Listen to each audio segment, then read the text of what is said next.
Hey, so today I've got this subtle yet edgy look for you, which I think can best be described as a cross between Marilyn Monroe and Morticia Adams. Or if you prefer for short, we can just call it Gothic Luxe. Yes, that's what I'm going to title this. So to begin this look, I'm going to brush my eyebrows up and into shape with this Maybelline brow mascara. And then I'm going to move straight onto the eyes while that sets. And instead of using a primer, I'm actually going to use a concealer, and it's just another way of showing you how to use something if you don't have a primer at hand.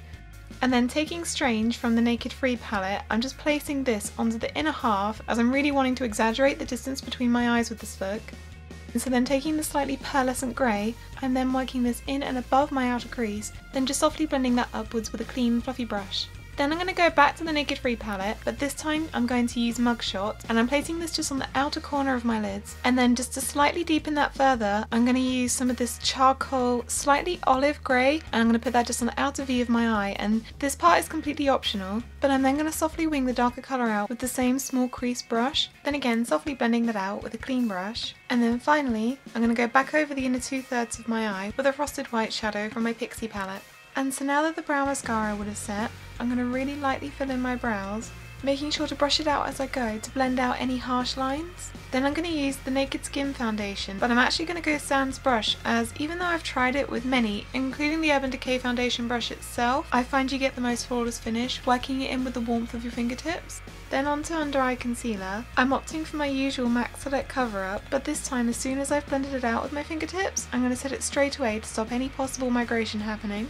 And then again, of course, I'm getting rid of any excess with a soft, clean, fluffy brush. Then using the same Revlon concealer I used as a primer, I'm just going to dot that over any areas that require it, and then I'm going to set all of that using a bit of an old technique, and that's just softly pouncing the loose powder, quite liberally, all over my face. You will look like you've been antiqued for a hot minute, but then taking a larger, soft, fluffy brush, I'm going to dust all the excess away, which will then reveal a really nice, flawless finish. Now I know this method seems a little wasteful, so it's obviously not an ideal technique for a daily basis, but I feel it's in keeping for this look. Then for blush, I'm going to use this slightly shimmery pink, which I'm first concentrating in the shadows of my cheekbones, but then lightly moving that colour up with circular motions to soften it. And then I'm going back to the same Pixi palette for my highlight, and I'm placing this on the bridge of my nose, the centre of my brow bone, just under the arch of my eyebrows, the highest point of my cheekbone, the cupid's bow, and then just a bit on the apple of my chin. And so now I'm done with all the powders, I can finally apply the mascara, and note, I'm opting not to tightline this time, quite out of the ordinary I know. Instead I'm just making sure to heavily coat the roots of my lashes with the end of the wand before brushing it through the lengths.